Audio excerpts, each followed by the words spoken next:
surau ini untuk sama-sama kita berkongsi mutiara-mutiara yang boleh kita bawa sebagai penganan untuk hari akhirat sana nanti insya-Allah. Jadi dengan ini majlis dengan kumpulan masa menyebut al-fadhil wa barakatuh. Allah Subhanahu wa taala. Yang pertama dan selamanya saya nak memperkenalkan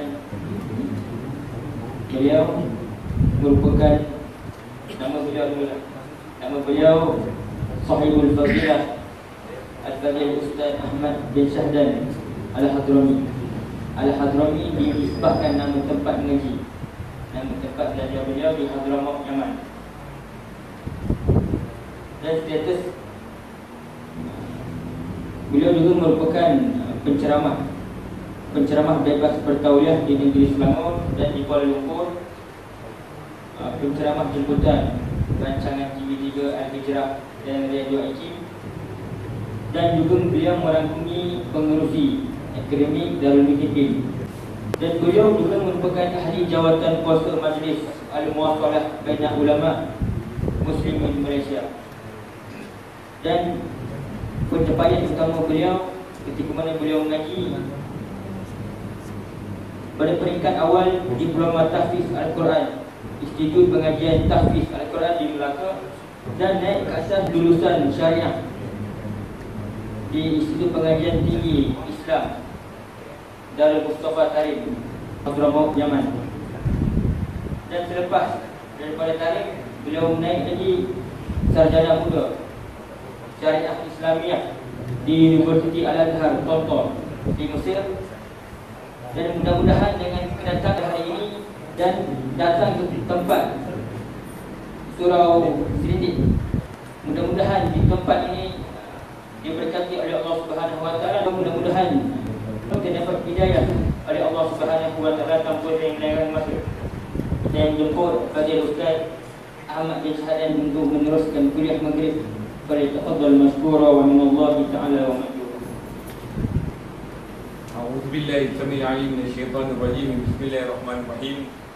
الحمد لله رب العالمين، والصلاة والسلام على سيد الأمين وعلى آله وصحبه غر الميامين ومن تبعهم بإحسان من يومنا هذا إلى يوم الدين. سبحانك لا علم لنا إلا ما علمتنا إنك أنت العليم الحكيم. اللهم إنا نسألك العفو والعافية والمعافاة الدائمة في الدين والدنيا والآخرة. لك الحمد شكرا ولك المن فضلا، وأنت ربنا حقا ونحن عبيدك رقا، وأنت لم تزل لذلك أهلا. يا ميسر كل عسير، ويا جابر كل كثير، ويا صاحب كل فريد، ويا مغني كل فقير، ويا مقوي كل ضعيف، ويا مأمن كل مخيف. يسر علينا كل عسير، فتيسير العسير عليك يسير. اللهم يا من لا يحتاج إلى البيان والتفسير، حاجاتنا كثير وأنت عالم بها وخبير. ربنا آتنا في الدنيا حسنة وفي الآخرة حسنة وقنا عذاب النار.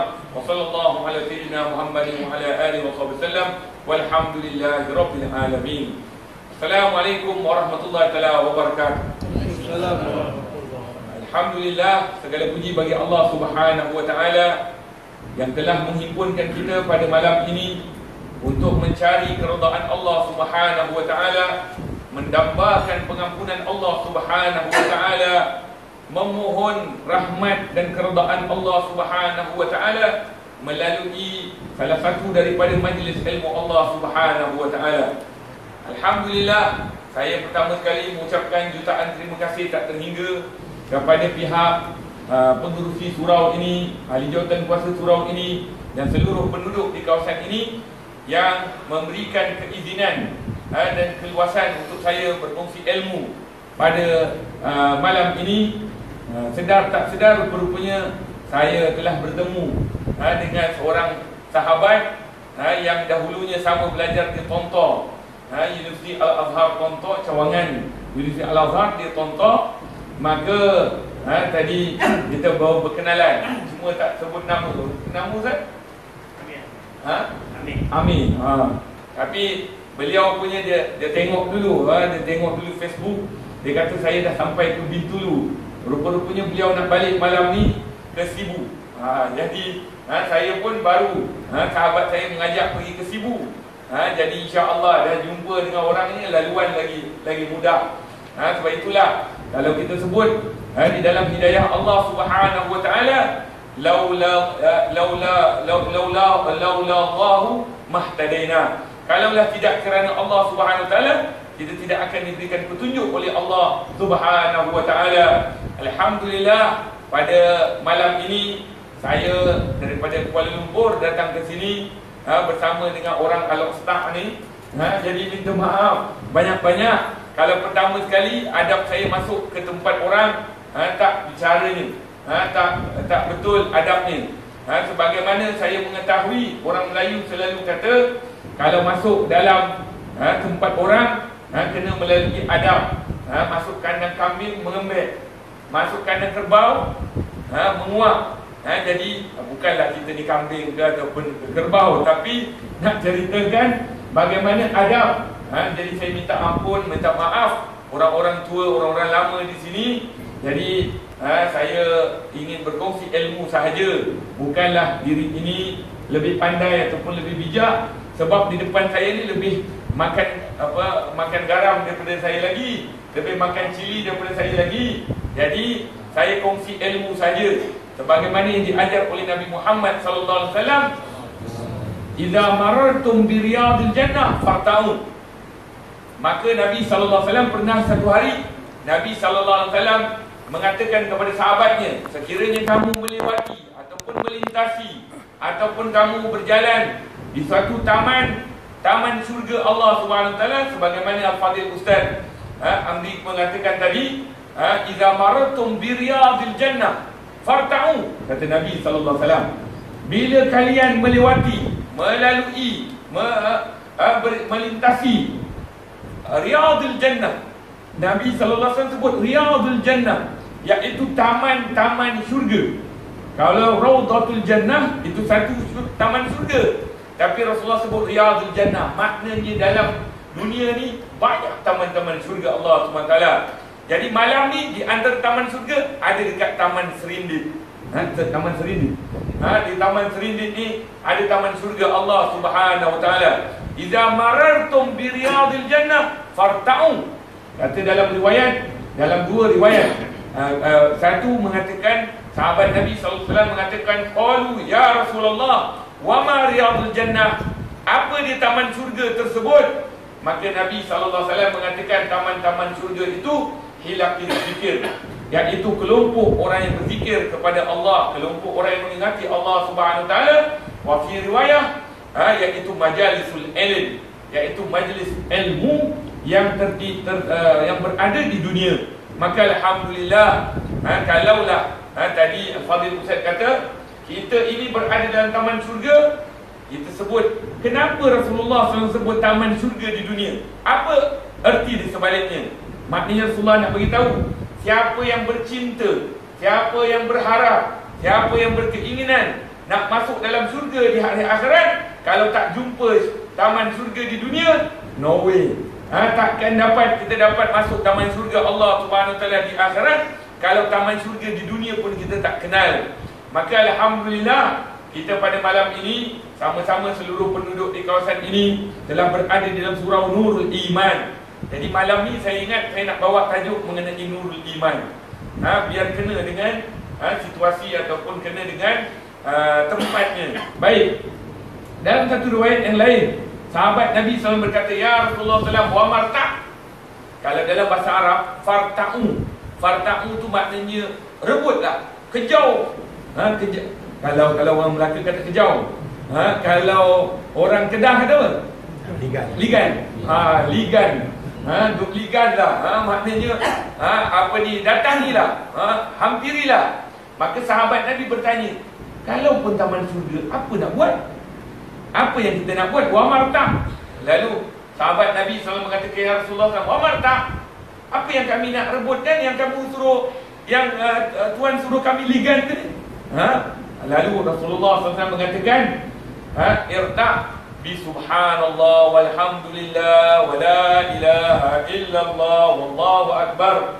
Maka rebutlah dengan kalimah subhanallah walhamdulillah wa la ilaha illallah wallahu akbar. Mari sama-sama kita ambil kemuliaan hadis daripada Rasulullah SAW. Rasulullah kata, mari kita sama-sama sebut Subhanallah walhamdulillah wa la ilaha illallah wallahu akbar. Subhanallah walhamdulillah wa la ilaha illallah wallahu akbar. Subhanallah walhamdulillah wa la ilaha illallah wallahu akbar. Subhanallah walhamdulillah wa la ilaha illallah wallahu akbar.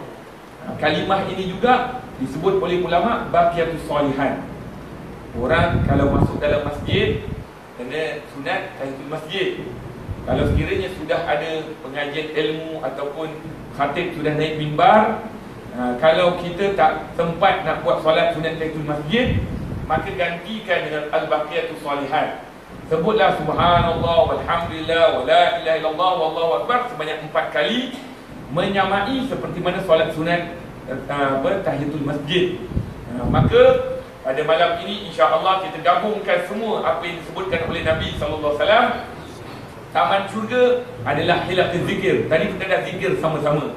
Kemudian kita kata majlis ilmu. Jadi insya-Allah apa ilmu yang saya ada, yang saya belajar daripada guru-guru, yang saya ambil ilmu sama ada daripada Yaman, sama ada daripada Eden ataupun Hadramaut Tarim, ataupun daripada Mesir, yang tadi sebentar tadi Dr. Judah.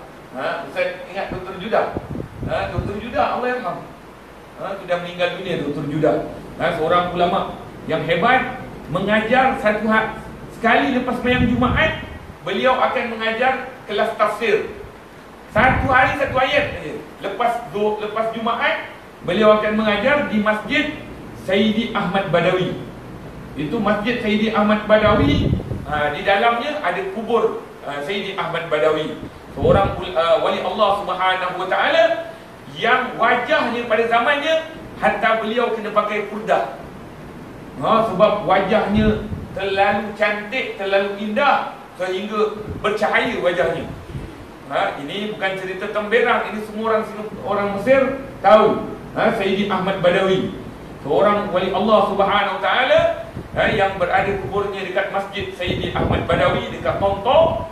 Dekat Tonto, kalau tak tahu apa Tonto ni, saya tahu Toronto tu, itu Toronto itu dekat England. Bukan ini Tonto, maknanya Tantawi. Tahu Ustaz Nasaruddin Tantawi tu, sebab belajar dekat Tonto. Tapi saya ni hanya celup Tonto tu berapa setahun setengah je. Tapi yang saya belajar dekat Yaman lebih lama, lebih kurang 4 tahun setengah, hampir 5 tahun. Tak balik Malaysia. Dalam menuntut ilmu kena panjang. Tapi hari ni kita tengok ada anak-anak yang baru belajar, baru belajar sikit, terus nak telefon mak dia, nak baba mama. Lalu dia minta balik rumah. Dalam menuntut ilmu kena panjang. Lan tanalul ilma illa bisittatin. Kata Imam Asy-Syafi'i radhiyallahu anhu, tidak akan kamu mendapat ilmu melainkan 6 perkara. Di antara tulus zaman, di antaranya panjangnya waktu. Bukan nak belajar kitab Sahih Bukhari. Hari ni package. Belajar Sahih Bukhari 2 hari je nak habis. Mana boleh dapat? Dulu ulama-ulama nak dapat tauliah, cara tauliah mereka itu tapak buku lali. Buku lali tu kalau tengok lagi hitam, itu tanda tauliah lagi besar lagi. Kita hari ni duduk lama-lama, kejap lagi kaki panjang ke depan, kejap ke belakang, kejap duduk bersila, kejap simpuh. Itu ulama-ulama dulu tanda tauliah mereka tu. Dia punya buku lali tu lama duduk sampai jadi hitam. Hari ni tauliah boleh tarik-tarik. Padahal orang tu ada ilmu besar, ilmu banyak, tapi mungkin sebab apa yang tak kena dengan dia nak tarik tauliah orang. Ya salam, tauliah yang tadi khutbah sebelum khutbah Jumaat dekat Masjid Kampung Gelam, saya cerita Kampung Tualang. Itu kuliah subuh. Kampung Tualang, saya sebut tauliah yang besar daripada Allah Subhanahu Wa Taala. Kuntum khaira ummah ukhrijat linnas ta'muruna bil ma'ruf wa tanhauna 'anil munkar wa tu'minuna billah. Itu semua tauliah besar daripada Allah Subhanahu wa taala kepada umat Nabi Muhammad sallallahu alaihi wasallam. Tapi tauliah khusus daripada Rasulullah sallallahu alaihi wasallam, khusus daripada Rasulullah sallallahu alaihi wasallam, tapi umum untuk umatnya. Apa dia? Balighu anni walau ayat. Sampaikanlah daripadaku walaupun sepotong ayat. Itu tauliah tu. Itu ijazah daripada Rasulullah sallallahu alaihi wasallam. Tapi hari ini berapa ramai orang lebih takut daripada tauliah dunia ini. Dia boleh tarik, boleh ambil, boleh ni. Dia ingat tauliah tu itu adalah berbentuk berbentuk keduniaan. Tidak. Dia adalah Allah Subhanahu wa taala yang tahu, yang meletakkan tauliah yang besar pada umat Nabi Muhammad sallallahu alaihi wasallam. Jadi alhamdulillah, ala kulli hal, dalam perjalanan dunia perlulah dengan tauliah tersebut sebagai wasilah. Dipanggil perantara, wasilah untuk sampaikan dakwah. Tapi bukan itu matlamat.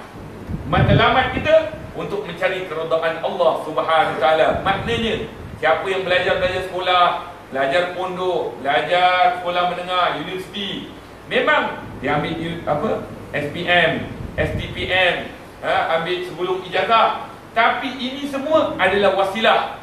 Semuanya adalah perantara. Matlamatnya nak dapat keridaan Allah Subhanahu wa taala. Jadi alhamdulillah, malam ini kita ingin berkongsi sebuah kisah yang berlaku kepada seorang sahabat Nabi sallallahu alaihi wasallam. Namanya Sayyidina Umar bin Khattab. Yaum minal ayyam, satu hari Sayyidina Umar bin Khattab dalam berjalan, dia jumpa seorang budak, orang remaja. Lalu dia pandang wajah pemuda tadi. Dia mengatakan, wahai budak, wahai remaja, pulang ke rumah kamu terbakar. Lalu dia kata, mana dia tahu ni?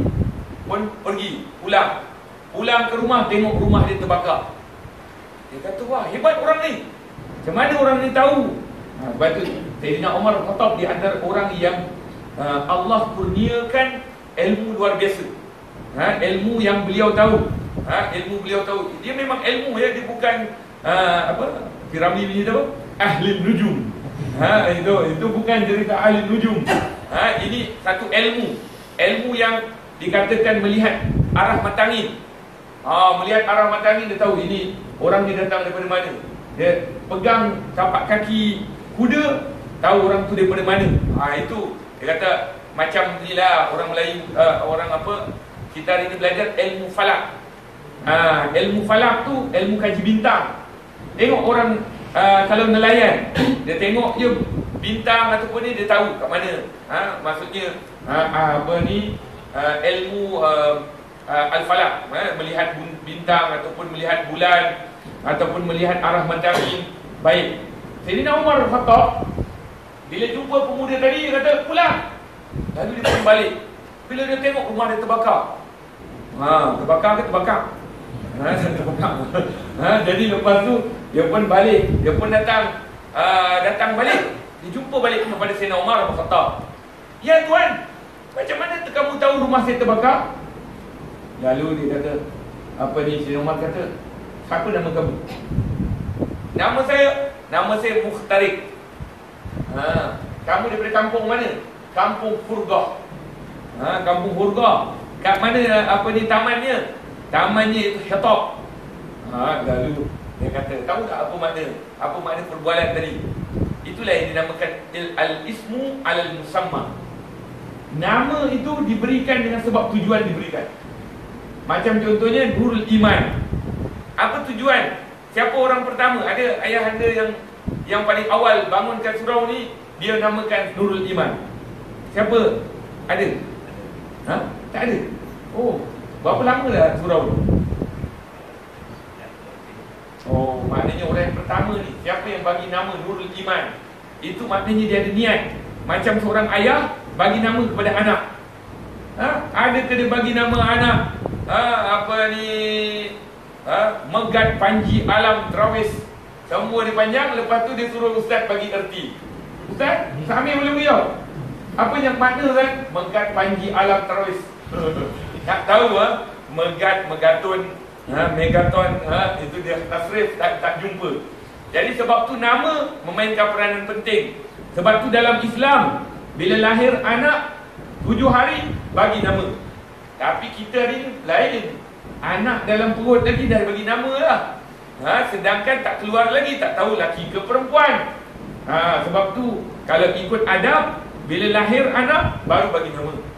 Baru bagi nama 7 hari baru diberikan nama. Ataupun yelah simpan lah, ini masih lagi dalam baby lagi, dia dah sebut dengan orang, ni nama anak saya. Nanti dulu ikut adab, lahir barulah berikan nama. Baik, apa tadi Sayyidina Umar kata? Sebenarnya Sayyidina Umar dia buat perbualan tadi supaya nak beritahu kepada kita. Sebab tu cerita Allah Yarham tu selepas ni keluar, namanya Ahmad Al-Bab. Ahmad Al-Bab, Ahmad pintu. Dia ketuk pintu tuk. Senyap budak tu. Dia kata apa? Baby Kenan. Kenan ni maknanya menangis lama-lama tak berhenti. Betul tak ibu di belakang? Kenan. Orang Kedah kata apa? Kenan ke adalah nama lain? Kenan ni maksudnya baby tu dia tak kuat nak menanggung. Lebih-lebih lagi kalau nama anak tu kadang-kadang dia tak tanggung, nanti anak tu sakit memanjang. Tu Kenan tu. Jadi oleh sebab itu Sayyidina Umar bin Khattab bercakap dengan sahabat, dengan budak tadi. Dia kata, nama kamu siapa? Dia kata, nama saya Mukhtarik. Tahu Mukhtarik? Mukhtarik ni maknanya benda yang terbakar. Kamu daripada kampung apa? Saya kampung Khurgah. Khurgah tu maknanya barang yang dibakar. Pembakaran. Lepas tu dia kata, kamu daripada taman apa? Taman Hitop. Taman Hitop ni maknanya taman kayu api. Semuanya bakar. Jadi sebab tu hati-hati. Alhamdulillah, Taman Serindit maknanya burung serindit tu. Jadi taman ini dipenuhi dengan burung-burung serindit. Yang mana burung serindit ni semua bercahaya. Jadi Nurul Iman. Nurul Iman maknanya cahaya iman yang Allah berikan kepada orang-orang yang berada di sini, sebagaimana yang diniatkan oleh orang yang pertama memberikan nama Nurul Iman. Lepas tu saya sebut tadi, Al-Ismu Al-Musamma. Afdalul Asma, sebaik-baik nama ialah Abdullah, hamba Allah. Abdul Rahman, itu siapa ada nama Abdullah, itu sebaik-baik nama. Ada Abdullah kat sini. Tapi yang ada Abdullah. Sebaik-baik nama Afdalul Asma, sebaik-baik nama Abdullah wa Abdul Rahman. Abdul Rahman ada? Tak ada Abdul Rahman. Nanti anak lahir keluar Abdul Rahman. Siapa yang tengah mengandung anak dia, letak nama Abdul Rahman. Allahu Akbar. Masalah pula, dah nama sedap-sedap Fatimah, dia panggil Feti. Sebab apa? Nak nama orang putih. Fatimah Feti. Nabi SAW panggil Futain. Memanjakan nama tadi Futain, tapi kita nak ke orang putih. Dulu orang putih, kenapa orang putih dulu dia ada pakai baju-baju yang gaun yang macam besar tu? Sebab masa tu dulu zaman Turki Uthmaniyah lebih kuat. Tahu tak ayahanda bonda, tuan-tuan dan puan, kenapa kita punya ijazah tu pakai baju ijazah kan macam jubah? Sebab itu zaman dulu Eropah nak tiru orang orang Turki Uthmaniyah Islam, masa tu hebat. Sebab tu pakaian dia pakaian macam jubah. Kan macam jubah tu. Jadi nak meniru. Tapi dulu pada zaman dahulu orang lelaki dipakaikan serban, tapi hari ni dipakaikan topi 4 segi. Topi 4 segi dipakaikan, lepas tu last kali tengah tangkap gambar dibaling. Sebenarnya ini semua orientalis. Dia menganggapkan kepada kita yang dah belajar 10 tahun ke 8 tahun ke, ambil diploma ke, PhD ke, master, ilmu yang kita belajar hanya sekadar topi yang kita ada. Maknanya kita balik, habis ilmu kita. Maknanya seakan-akan kita mempermainkan ilmu kita. Sebab tu ulama-ulama dulu, kitab mereka tak boleh. Minta maaf saya cakap, hari ni orang yang belajar Al-Quran pun kadang-kadang dah kurang jaga adab. Belajar Al-Quran, dia pegang kitab, pegang Al-Quran macam pegang komik. macam lenggang kangkung, balik petang, maknanya dia pegang Al-Quran dulu, betul lah. Depan saya ni banyak orang tua dulu yang hidup pada zaman orang tua dulu ajar. Pernah tak dengar peluk, cium, junjung? Betul lah ayah anda bunda? Baca Al-Quran itu cara nak belajar dengan guru kita dulu. Peluk, cium, junjung. Tapi hari ni kita tengok berapa ramai orang pegang Al-Quran dah macam pegang komik, macam pegang buku. Dia tak ada hormat. Ada yang mengatakan dia itu simbolik saja. Naam. Sebab simbolik itulah merapatkan hati kita kepada Al-Quran. Peluk, maknanya kita sayang Al-Quran. Al-Quran bukan kitab yang lain. Sebab tu kalau kita lihat dulu, hatta sekarang pun kalau dia muliakan, Quran tak boleh. Ada kitab lain, ada buku lain. Ada buku lain di atas. Lepas tu kita lihat dalam kisah Imam Asy-Syafi'i radhiyallahu anhu. Sebuah kisah yang menggambarkan kepada kita bagaimana hebatnya Imam Syafi'i dengan Imam Malik, gurunya. Imam Malik pernah satu hari, yaum minal ayyam, dia sedang memuji-muji Imam Syafi'i. Jadi anak dia tadi, anak perempuan ni, ini abahnya ulama, cerita pasal anak muridnya. Sebut-sebut, dia kata, Masya Allah, Syafi'i hebat orangnya, Syafi'i ni. Kali anak dia kata, apalah abah ni, asyik sebut Syafi'i. Dia kata, abah, hebat sangat ni Syafi'i tu. Habis abah sampai puji. Tengok, subhanallah, guru puji anak murid. Hari ni, takkan anak murid je nak puji guru, guru pun kena puji anak murid. Itu barulah betul kita tengok hubungan di antara murid dengan guru. Hari ni guru je suruh anak murid ikut, anak murid ni, tapi guru tak pernah puji anak murid. Tengok Imam Malik, Imam Darul Ibn Hijrah, iaitu Imam Madinah, Madinatul Munawwarah. Beliau tinggal dekat Madinatul Munawwarah. Dikatakan Imam Malik semasa hidup di Madinatul Munawwarah tak pernah pakai slipper, tak pernah pakai sepatu. Pakai slipper ke? Slipper. Orang Kedah kata apa? Selipar. Selipar. Tak pernah pakai selipar. Kenapa? Sebab dia kata inilah tempatnya tapak kaki Nabi SAW. Kalau aku pakai selipar, maknanya aku telah tutup tapak kaki Nabi SAW. Biar tapak kakiku bertemu tapak kaki Nabi SAW. Maknanya tapak kaki Nabi punya jejak-jejak langkah tu tak nak dipijak dengan tu. Tapi subhanallah, kita lihat bagaimana ulama-ulama dulu, Imam Malik punya hormat dengan Nabi Muhammad SAW. Hari ini kadang-kadang kita hanya pegang pegang Al-Quran, tapi kita tak hormat Al-Quran. Kita baca Al-Quran, tapi kita tak baca Al-Quran dengan maknanya. Sebab tu Nabi SAW mengatakan, Rubba qari'il Quran fal Quranu yal'alu, atau kama qala Nabi SAW. Berapa ramai orang yang membaca Al-Quran, ini macam puasa juga. Berapa ramai orang yang berpuasa tapi sekadar lapar dan dahaga, betul tak? Kita pun dah nak masuk bulan Ramadan, insya-Allah. Mudah-mudahan Allah panjangkan umur kita untuk bertemu Ramadan. Allahumma barik lana fi Rajab wa Sya'ban wa ballighna Ramadan. Ya Allah, berkatilah bulan Rajab, bulan Sya'ban, dan sampaikanlah kami bulan Ramadan. Ya Arhamar Rahimin, Ya Arhamar Rahimin, Ya Arhamar Rahimin. Baik, Imam Malik masa puji anaknya, kata, abah ni apalah, apa yang sangat special ni bah? Apa yang istimewanya Syafi'i tu? Abahnya pun kata, kau tak tahu, inilah anak murid aku. Imam Syafi'i, hebatnya ingatan Imam Syafi'i, apabila ni Imam Syafi'i ni, beliau sebelum belajar dengan gurunya Imam Malik, beliau ni adalah orang yang khidmat. Maksudnya dia tak duduk dalam majlis, dia khidmat.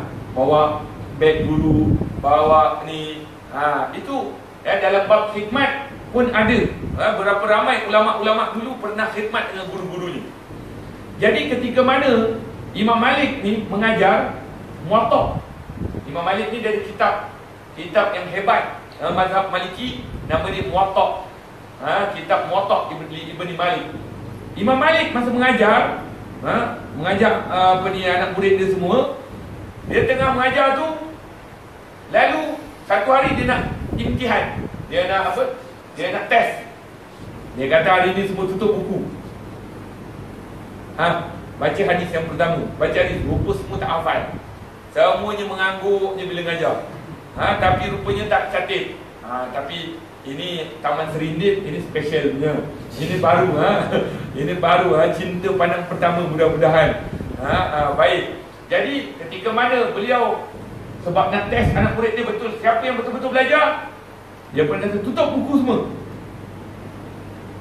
Cuba baca apa yang kita telah belajar, apa yang telah kita belajar selama ni. Semua senyap, tak boleh nak jawab. Tiba-tiba Imam Syafi'i datang.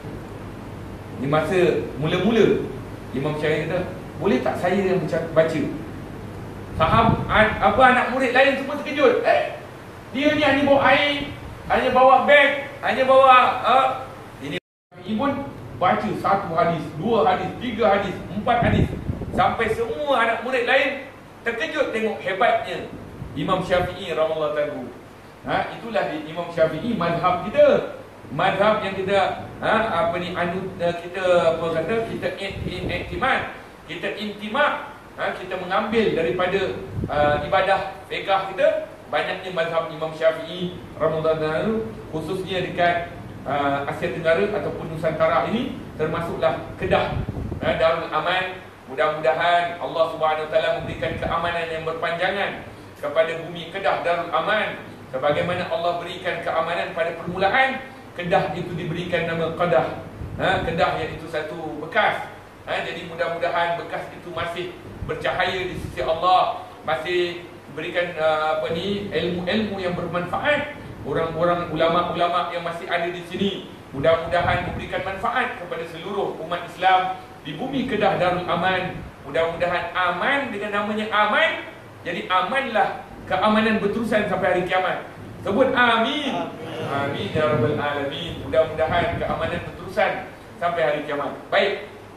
Imam Malik bila puji Imam Syafi'i, anak perempuannya kata, "Abah, apalah special dengan Abah, bawa lah, nak tengok sikit."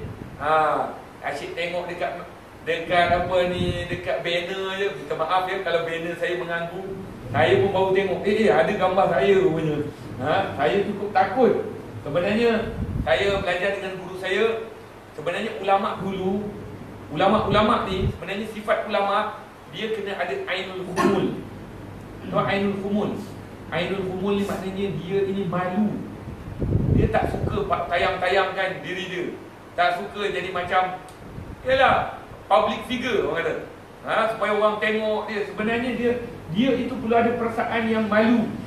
Sebab ulama dia bukannya, yalah, maksudnya dia bukannya nak tunjuk-tunjuk diri lebih hebat ataupun lebih, dia sebenarnya dengan Allah hubungannya lebih patut takut dengan Allah SWT. Yang bercakap ni lebih teruk dihisap oleh Allah SWT daripada mendengar. Jadi kena takut. Jadi sebab tu saya minta maaf ya, tuan-tuan dan puan-puan, ayahanda bonda. Saya suka sebut ayahanda bonda. Sebab tu saya ke KL sampai orang panggil Ustaz Ayahanda Bonda. Orang dah tak sebut nama Ustaz Ahmad dah, Ustaz Ayahanda Bonda. Saya suka sebut Ayahanda Bonda sebab saya memang muliakan orang tua-tua saya. Orang lama ni, sebab bagi saya takkan ada di dunia ini melainkan dengan sebab orang tua-tua, dengan sebab orang lama. Hatta ulama-ulama saya dulu dah bunyi dah. Dah bunyi dah, maknanya dah nak cepat dah habis. Baik. Jadi ketika mana saya dululah, ini cerita sikit. Saya masa kecil dulu, masa dia jam 4, dia 3, mak selalu kata nak jadi apa? Hang nak jadi apa? Nak jadi apa dah besar ni? Lalu saya tengok forum Ehwal Islam. Forum Ehwal Islam. Masa tu Allahyarham Datuk Arundin, Tun Arundin, Ustaz Hashim, Mufti Kuala Lumpur dulu, Hashim Yahya, Dr. Hashim Yahya. Itu ustaz-ustaz yang hebat-hebat, Ustaz Tuan Ibrahim Tuan Man. Kan dulu semua masuk dalam TV tu, semua forum Ehwal Islam. Bila mak kata nak jadi apa, saya kata tengah tengok TV dengan mak, nak jadi apa dah besar. saya tunjuk Forum Kawal Islam. Saya tunjukkan tu. Mak nak jadi macam itulah mak. Itulah niat. Disebutkan an-niyatul mukmin khairun min amali. Siapa yang masih ada anak kecil, minta dengan Allah SWT.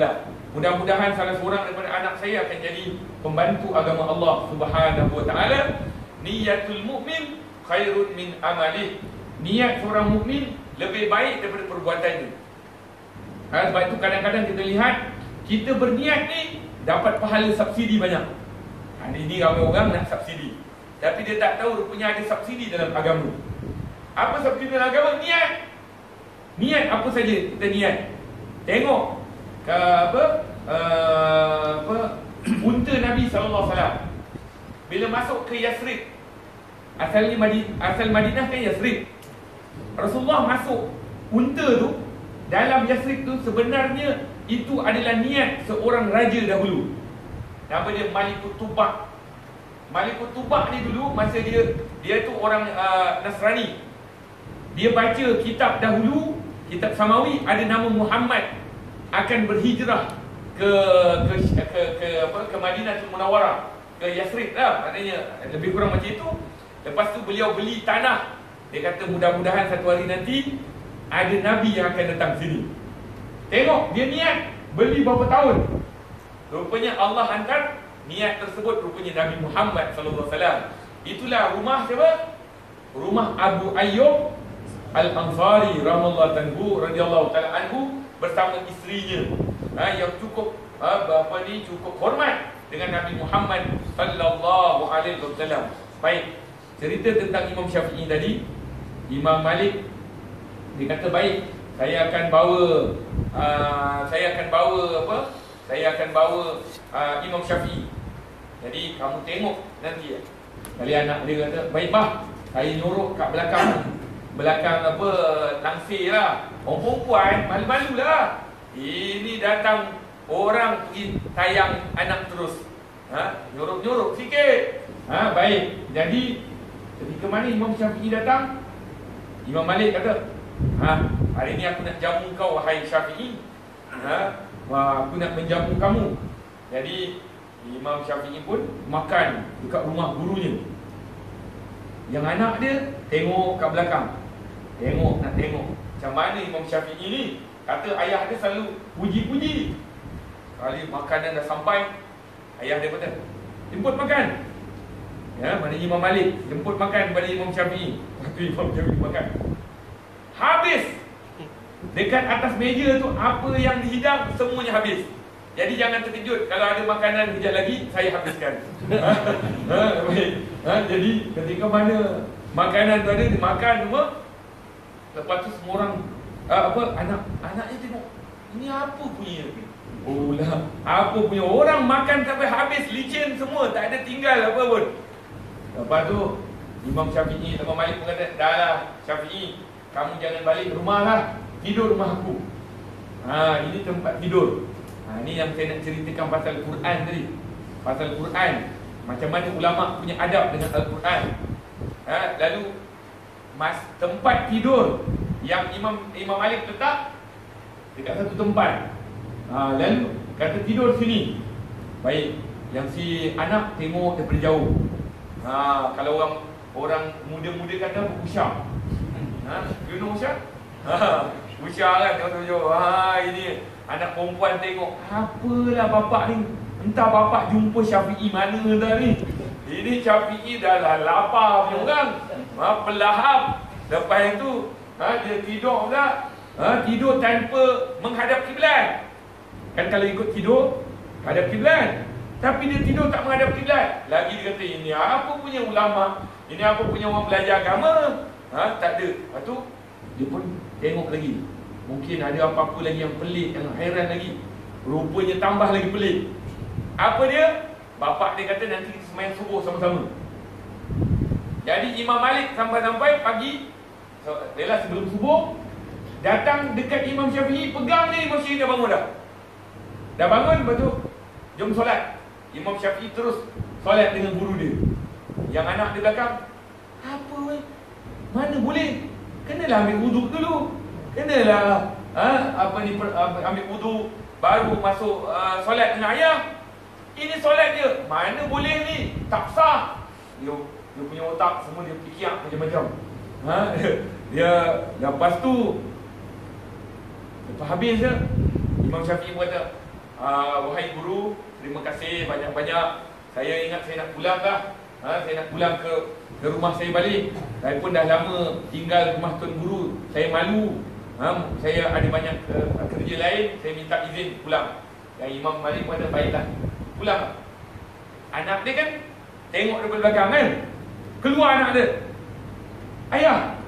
Ayah bawa Syafi'i betul ke tak betul? Kenapa? Peliklah ayah ni. Kenapa? Banyak benda yang saya tengok pelik dia buat. Apa dia? Pertama, abah bawa dia.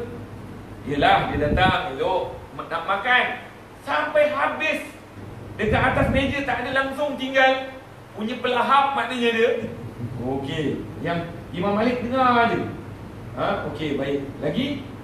Lagi bila dia habis makan, abah pun kata tempat tidur. Abah sediakan tempat tidur. Dia tidur terus tanpa menghadap kiblat. Tanpa menghadap kiblat.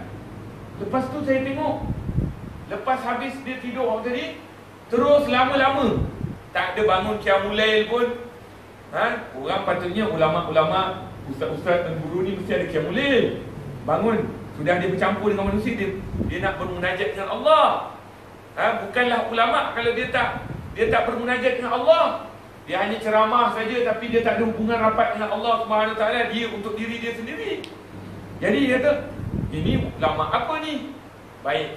Kemudian abah bila datang, abah pegang dia terus bangun. Dia tak ambil wudu ya. Ni mana boleh? Tak sah solat dia. Abah dia dengar dia.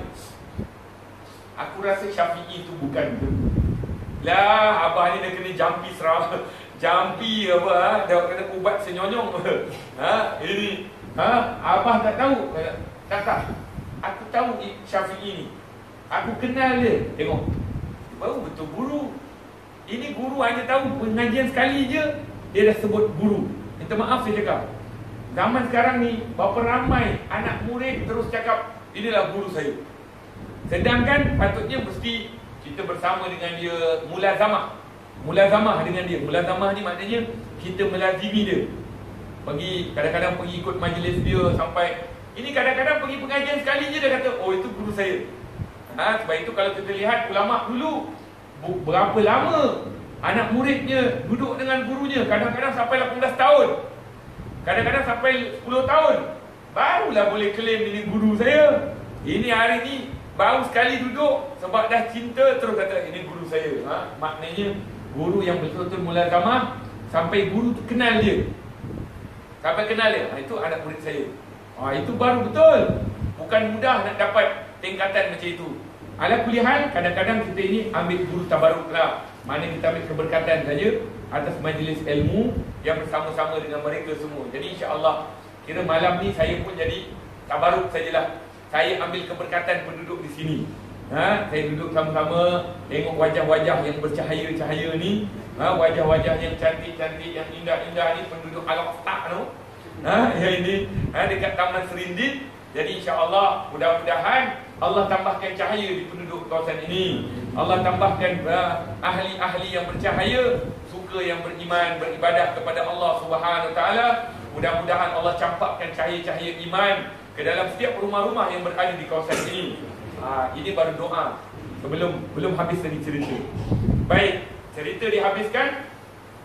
Kemudian Imam Malik pun panggil lagi sekali Imam Syafi'i. Kamu tahu tak, ni dekat tempat lain lah, aku nak panggil kamu lagi tentang rumah aku. Kenapa wahai imam? Kenapa wahai guru? Kamu tahu tak, sebenarnya ni aku cerita betul. Ni baru betul.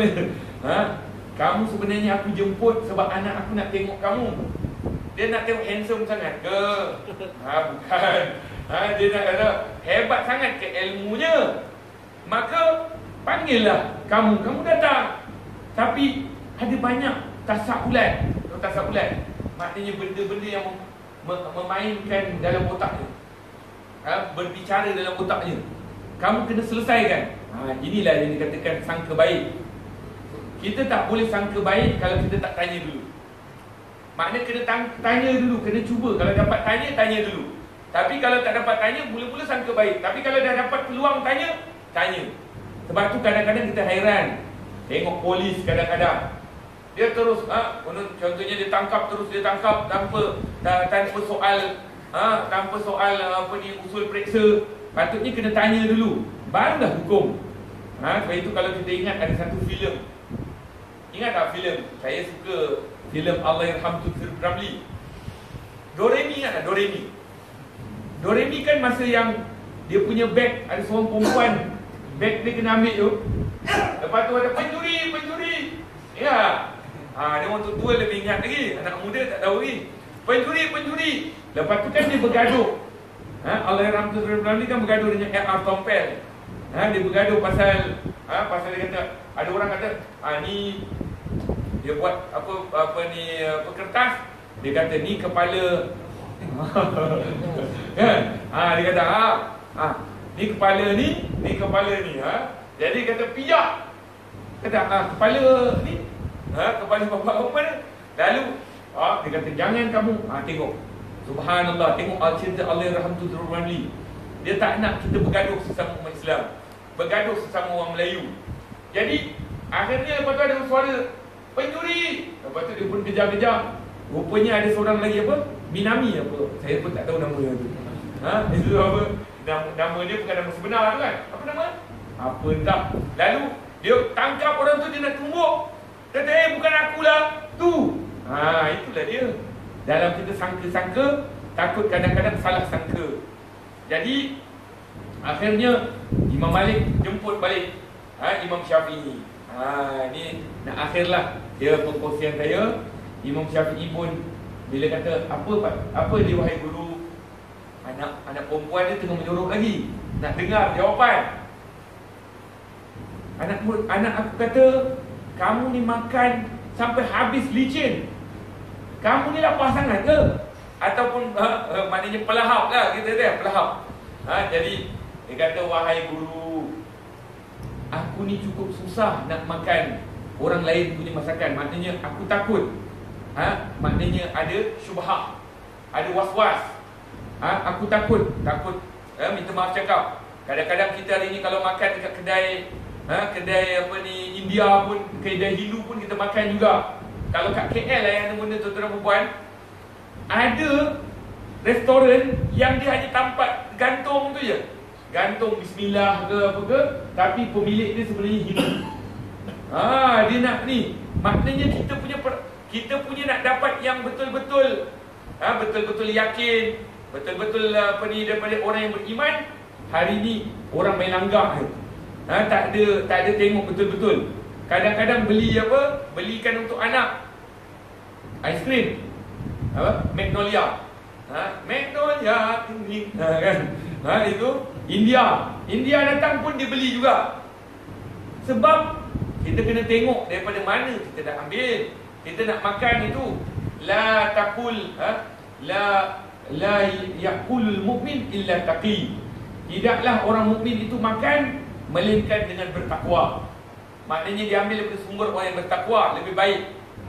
Jadi Imam Syafi'i bila dengar, wahai guru, saya ni susah nak makan, tapi bila saya dijemput oleh tuan guru, saya tahu makanan tuan guru ni tidak ada yang cubah. Sebab tuan guru yang ajar saya, maka saya makan betul-betul. Sebab saya tahu lepas ni saya kena puasa lagi. Lepas tu anak dia belakang, wah, hebat. Baik. Lagi kemudian kamu lepas makan, kamu terus tidur. Terus, maknanya terus rehat, tak ada buat apa-apa. Dia kata, wahai guru, saya ni sebenarnya bukannya tidur.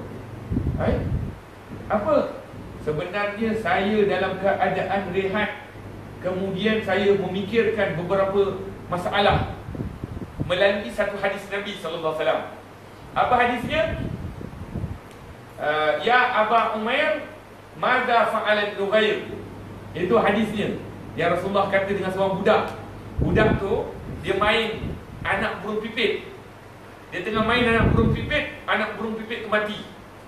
Lalu Rasulullah kata, ya Aba Umair, mada fa'alat Nughair. Nughair tu maknanya burung pipit. Sebab burung pipit tu, budak tu bila mati je, budak tu nak kejutkan balik.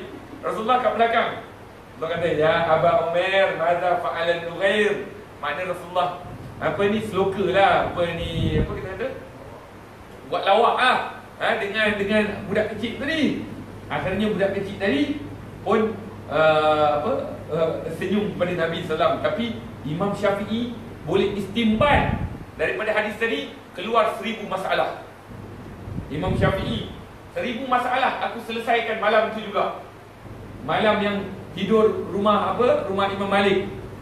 Lalu dia mengatakan, okey, kenapa pula kamu ni tidur tak menghadap kiblat? Ini yang tadi saya kata pasal Quran tadi. Kata apa? Bagaimana saya nak menghadap kiblat? Kalau saya menghadap kiblat, saya akan membelakangkan punggung saya kepada Al-Quran. Al-Quran di belakang punggung. Sebab itu kita hari ini kadang-kadang tengok anak-anak yang sekolah, dia bawa beg galas tu. Kalau Quran kat belakang itu mana? Quran kat belakang. Dia pegang beg galas tu, tapi Quran kat belakang. Maknanya adab Al-Quran diletakkan ke punggung. Sebab itu tengok Al-Quran kita semua naik atas.